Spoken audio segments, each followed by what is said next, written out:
For more on this, we are being joined by Brahmachalani, who is a professor of strategic studies at the Center for Policy Research. Professor, thank you for being with us. Now, a new security pact, AUKUS, has been signed between the United States, the United Kingdom, and Australia. It is largely being seen as an effort to contain China's influence in the South China Sea. How do you see its impact on Quad? Well, there are two aspects to it that one should keep in mind. First, that China's aggressive actions are proving counterproductive to its own long-term interests, just the way China has been driving India closer to the US and sparking a major Indian military buildup. Similarly, China has compelled Australia to abandon hedging because Australia had been hedging for a long time, but now Australia has been forced to abandon hedging and openly turn against China under the AUKUS partnership. Now, the AUKUS partnership is a new defense alliance with China in mind.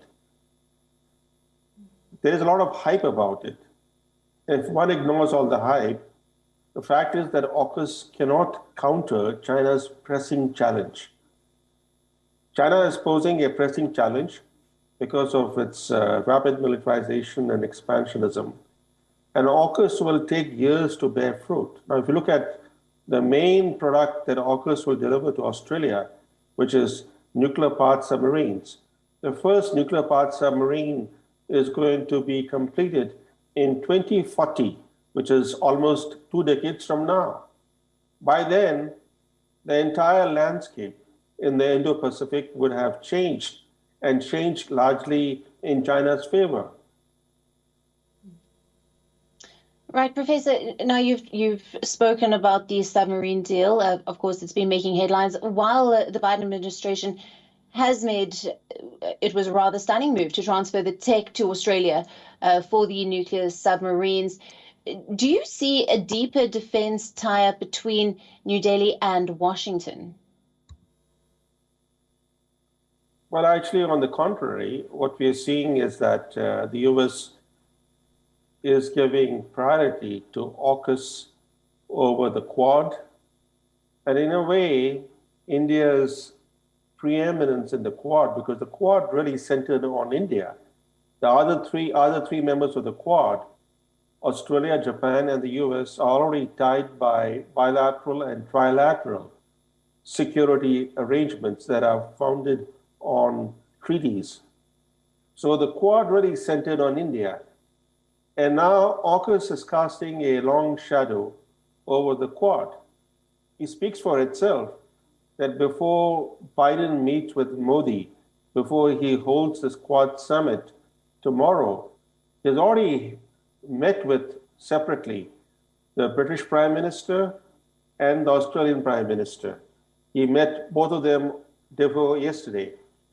And that really clearly indicates that AUKUS takes precedence over the Quad, and India's salience that had been built by the Trump administration appears to be eroding because the AUKUS is the primary or the inner circle in the US alliance system in the Indo-Pacific.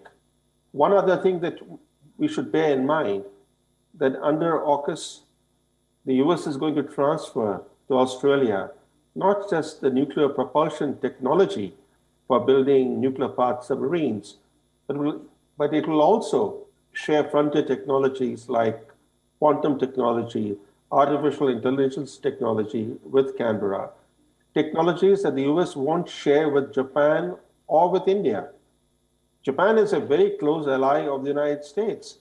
In fact, Japan hosts more American troops on its soil than any other American ally in the world. And yet, the feeling in Japan is likely to be one that it has got a raw deal. India, of course, is not an ally of Washington, but rather a strategic partner. But sharing frontier technologies with Australia and ignoring Japan, which faces a far more pressing challenge from China than Australia. Australia is located far from China, while Japan is located next door. and the Chinese increasingly are encroaching into Japanese territorial waters and airspace. So if there was a bilateral alliance that needed to be shored up with technology transfer, it's the relationship between the US and Japan that should have got the priority, not the relationship with Australia. Of course, Australia getting nuclear-powered submarines and getting other frontier technologies is good for Indo-Pacific security. But as I said, that the fruit of AUKUS is likely to take years to appear. And by then, unfortunately, the regional landscape, including in the South Pacific, might tilt in China's favor. Right. Now, Professor, we'll leave that there. I want to move on to another global crisis that is happening on India's doorsteps in Afghanistan. What can we expect on that front when Biden and Modi meet? Well, I'm glad that you asked about Afghanistan because Modi's visit has come just after the US under Biden capitulated to the terrorist Taliban. It allowed a terrorist militia, which is a proxy militia of Pakistan, to sweep Afghanistan and install itself in power. This has seriously compounded, if not compromised, India's security interests. So here is Modi going to Washington, seeking to build closer ties with the US in order to advance security interests of India. But paradoxically, he has gone there just when the US has undercut Indian security interests. There's nothing that can be discussed in Washington that can help mitigate the effects of what the US has done. Now, when history is written, historians will be baffled that the US waged war for 20 years in Afghanistan, only to ultimately help its enemy ride triumphantly back to power. The Taliban are a medieval force. They are part of the international jihad movement. They will be a menace, not just regionally, but they'll be a menace across the globe because their victory is already emboldening terrorist and jihadist groups across the world. We're going to see the rebirth of global terror, especially at a time when the US-led global war on terror has essentially derailed. So this is bad news for India, but it's also going to come back and haunt US security. Professor, thank you very much for your time today. Thank you for being with us, Professor Brahmachalani.